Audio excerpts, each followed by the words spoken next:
मित्रों, उत्तर प्रदेश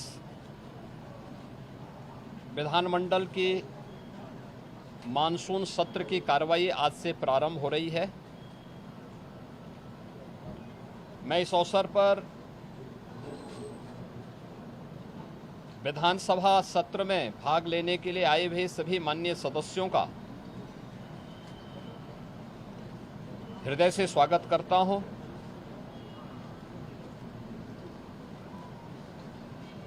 यह सत्र हमारे लिए अत्यंत महत्वपूर्ण सत्र है। वैसे भी विधायिका आम जन की आवाज को शासन प्रशासन तक पहुंचाने का एक महत्वपूर्ण माध्यम होती है।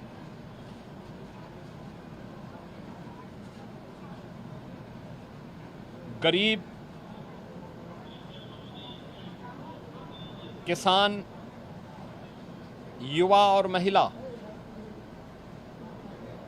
इनसे जुड़े हुए मुद्दों पर चर्चा करने, समीक्षा करने और उसे परिणाम तक पहुंचाने का सबसे अच्छा प्लेटफॉर्म संसदीय प्रणाली में कोई है तो वह विधायिका होती है। हर जनप्रतिनिधि अपने अपने क्षेत्र की समस्या को वहां रख सकता है और सरकार से उसके समाधान का रास्ता निकलवा सकती है। इस प्लेटफॉर्म का बेहतर उपयोग हो, यह बीजेपी के नेतृत्व में चलने वाली एनडीए सरकार की सदैव से प्राथमिकता रही है और डबल इंजन की सरकार इसके लिए पूरी प्रतिबद्धता के साथ कार्य भी कर रही है। पिछले 9 वर्षों में इसी संवाद से जनप्रतिनिधियों के द्वारा उठाए गए मुद्दों की समीक्षा करने के उपरांत बनी हुई योजनाओं के माध्यम से ही हम प्रदेश में कुछ बेहतर करने का प्रयास कर पाए हैं। उत्तर प्रदेश के परसेप्शन को बदलने में, आमूलचूल परिवर्तन करने में हमें सफलता प्राप्त हुई है। उत्तर प्रदेश को देश के बीमारू राज्यों से उभार करके एक रेवेन्यू सरप्लस और इकोनॉमी का ब्रेक थ्रू स्टेट के रूप में प्रस्तुत करने का भी एक अवसर प्राप्त हुआ है।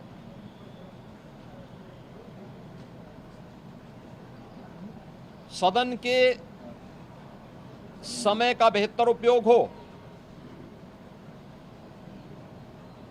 और प्रत्येक विधानसभा क्षेत्र से जुड़ी हुई आवाज को सदन के पटल पर रखने और सदन में उस पर चर्चा परिचर्चा कराने का एक अवसर प्राप्त हो सके। मैंने कल दलीय नेताओं की बैठक में भी और समय समय पर भी सभी माननीय सदस्यों से इस बारे में आग्रह किया है।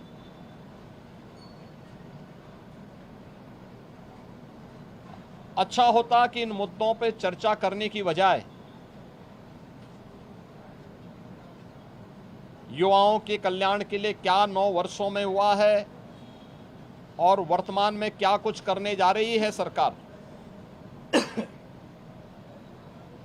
आधी आबादी महिलाओं के सुरक्षा, उनके स्वावलंबन और उनके सम्मान के लिए क्या 9 वर्ष में किया है और आगे क्या करने जा रही है। अन्नदाता किसानों के जीवन में परिवर्तन लाने और उनके चेहरे पर खुशहाली लाने के लिए क्या कदम उठाए गए हैं। इन सभी मुद्दों को लेने के साथ ही गरीबों के कल्याण के लिए वेलफेयर स्कीम ने, डबल इंजन की सरकार ने पिछले 9 वर्ष के अंदर 6 करोड़ से अधिक गरीबों को गरीबी रेखा से उभार करके एक मध्यम वर्गीय श्रेणी में ला करके उनके जीवन में परिवर्तन लाने का प्रयास किया है। उस परिवर्तन का केंद्र बिंदु हमारी विधायिका है। यहाँ नीतियाँ बनती हैं, उससे पहले चर्चा परिचर्चा होती है। सस्टेनेबल डेवलपमेंट गोल्स पे हुई चर्चा भी इन्हीं सब मुद्दों पे, शिक्षा के लिए, स्वास्थ्य के लिए, गरीबी उन्मूलन के लिए, अन्नदाता किसानों के लिए, निवेश के लिए, रोजगार के लिए, इन सभी पे चर्चा करने का एक सशक्त माध्यम बना था। वर्तमान में यह महीना हमारे लिए बहुत महत्वपूर्ण होता है। खेती किसानी की दृष्टि से किसानों के लिए, स्कूल कॉलेजेस में एडमिशन की दृष्टि से छात्रों और युवाओं के लिए, और अपनी धार्मिक यात्रा के लिए सावन के मास में निकलने वाला शिव भक्त कावड़ यात्रियों की दृष्टि से बहुत महत्वपूर्ण होता है। मैं इन सभी समुदायों का, अपने युवा ऊर्जा के प्रतीक छात्रों और युवाओं का, जिन्होंने प्रवेश लिया है या जो नए रोजगार के लिए आगे बढ़ रहे हैं, उन सभी प्रतिभाशाली युवाओं का हृदय से अभिनंदन करता हूं, उनके लिए अपनी शुभकामनाएं व्यक्त करता हूं। अन्नदाता किसान उत्तर प्रदेश का बहुत परिश्रमी है। हमारा अन्नदाता किसान जब दिन रात मेहनत करता है, परिश्रम करता है, तब यूपी के इस धरती से सोना उगलवाने का वो काम करता है। आज हमारा अन्नदाता किसान भारत की कुल कृषि योग्य भूमि में 11% भूमि में 21 से 22% खाद्यान्न का उत्पादन कर रहा है। एक बेहतरीन उपलब्धि है। उसके जीवन में व्यापक परिवर्तन हुआ है। प्रधानमंत्री जी के विजन के अनुरूप दोगुने से अधिक आय हमारे अन्नदाता किसानों की हुई है। किसानों से जुड़े हुए अन्य कौन से मुद्दे हो सकते हैं जो उनके जीवन में और खुशहाली ला सके, इस विषय को लेकर के अभी तक हमारे अन्नदाता किसानों ने जो परिवर्तन लाया है, जो रिफॉर्म किया है, मैं इसके लिए उन सभी अन्नदाता किसानों का भी हृदय से अभिनंदन करता हूं। उत्तर प्रदेश के अंदर आधी आबादी के जीवन में व्यापक परिवर्तन हुआ है। 12% जो महिला श्रम बल था पहले 17 में, आज वो बढ़ करके 37-38% से अधिक हो चुका है।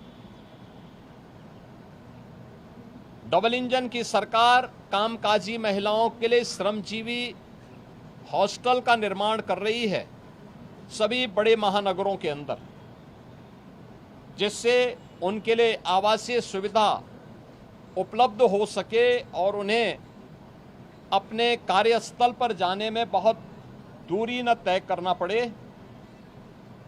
इन सभी कार्यों के लिए भी और मिशन शक्ति के अंतर्गत भी महिला सुरक्षा, महिला स्वावलंबन और महिला सम्मान की दृष्टि से सरकार ने अनेक कदम उठाए हैं। उत्तर प्रदेश सरकार की हर एक भर्ती में युवाओं को 9 लाख से अधिक नौकरी उपलब्ध करवाने और उसमें भी 20% से अधिक महिलाओं की भागीदारी के साथ एक नए कीर्तिमान उत्तर प्रदेश सरकार ने स्थापित किए हैं। डबल इंजन की सरकार के कारण आज प्रदेश के अंदर ईज ऑफ डूइंग बिजनेस, सुरक्षा और अन्य कारणों से निवेश के लिए बेहतर अवसर प्राप्त हुए हैं। लाखों नौजवानों को अपने ही जनपद में, अपने ही क्षेत्र में आज नौकरी और रोजगार की गारंटी मिली है।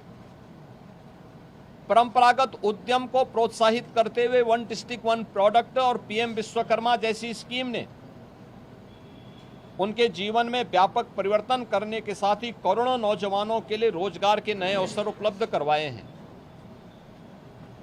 जो भी नौजवान इनके माध्यम से प्रदेश की अर्थव्यवस्था को मजबूती प्रदान कर रहा है, उन सब का भी मैं हृदय से अभिनंदन करता हूं, उनको बधाई देता हूं।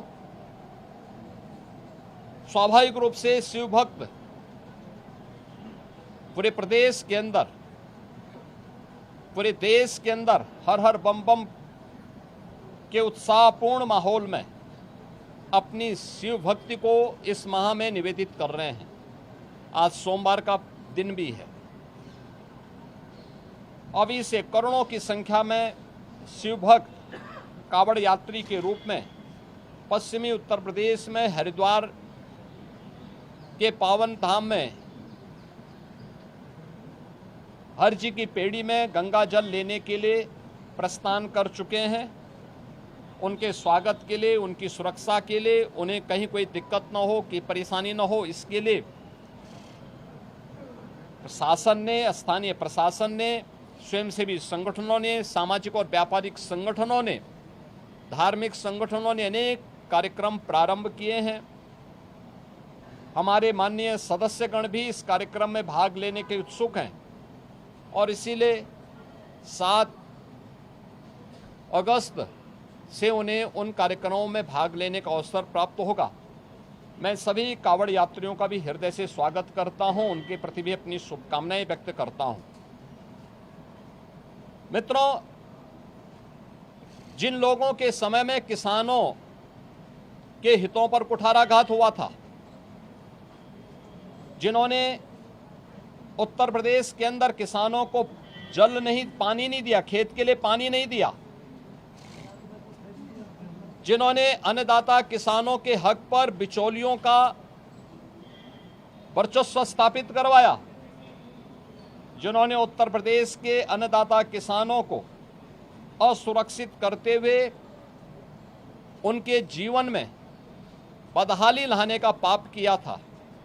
2007 से 2017 के बीच में 29 चीनी मिलें बंद हुई थी। 21 चीनी मिलें औने पौने दाम पे बेच दी गई थी। आज उनका दोहरा चरित्र देखिए, वे आज किसान की बात कह करके उनके जले पर नमक छिड़कने का काम कर रहे हैं, जबकि प्रधानमंत्री मोदी जी के नेतृत्व में अन्नदाता किसानों के लिए प्रधानमंत्री फसल बीमा योजना, प्रधानमंत्री कृषि सिंचाई की योजना, जिसके माध्यम से 24 लाख हेक्टेयर लैंड में अतिरिक्त सिंचाई की सुविधा हमने यूपी में दी है। ये परिवर्तन देखने को मिला है, ये हुआ है। अन्नदाता किसान आज 1 नहीं, 2 नहीं, 3-3, 4-4 फसल प्रदेश के अंदर लेने का कार्य कर रहा है। पैक हाउसेज के माध्यम से यहाँ से औद्यानिक फसलों का एक्सपोर्ट हो रहा है, विभिन्न देशों में हो रहा है। 3,23,000 करोड़ रुपए से अधिक का गन्ना मूल्य का भुगतान हुआ है और 122 चीनी मिलों में से 105 से अधिक चीनी मिलें ऐसी हैं जो चौथे 5वें दिन गन्ना मूल्य का भुगतान गन्ना किसानों के खाते में कर रही है, जबकि समाजवादी पार्टी के समय में 10 वर्ष का गन्ना मूल्य का बकाया बाकी था और ये लोग किसानों के साथ किसी प्रकार से उनके हितों को संरक्षण देने की बजाय उन्हें आत्महत्या और पलायन करने के लिए मजबूर करते थे। उनके ट्यूबवेल सुरक्षित नहीं थे। आज 16 लाख ट्यूबवेल में फ्री में बिजली उपलब्ध करवाने का काम ये डबल इंजन की सरकार करा रही है। आश्चर्य होता है, वे किसानों के मुद्दे की बात कर रहे हैं। देश में पोर्टल की समस्या आई थी, लेकिन आज खाद की उपलब्धता हर एक जगह सुनिश्चित करवाने के लिए विभाग को पूरी शक्ति के साथ कहा गया है और मैं सभी अन्नदाता किसानों के लिए से इस बात के लिए आश्वस्त करता हूं कि डबल इंजन सरकार है, किसान उसकी प्राथमिकता में है, युवा उसकी प्राथमिकता में है। अयोध्या के मुद्दे को वे लोग उठा रहे हैं जिन्होंने राम भक्तों पर गोलियां चलाई थी, जो जय श्री राम बोलने पर लाठी गोली चलाते थे, जिन्होंने श्री राम मंदिर के निर्माण में वकीलों की अपनी फौज न्यायालय में खड़ी करके इस पूरे कार्यक्रम को बाधित करने का प्रयास किया था। और राम मंदिर में चंदा चोरी की बात वे लोग करते हैं जिन लोगों के जेब से एक पैसा भी राम मंदिर निर्माण के लिए नहीं निकला है। इनके दोहरे चरित्र को देश देख रही है, दुनिया देख रही है। मैं आज के इस अवसर पर सभी माननीय जनप्रतिनिधियों से इस बारे में कहूंगा कि वे सदन में एक स्वस्थ चर्चा परिचर्चा को बनाए रखने के लिए कार्य करें।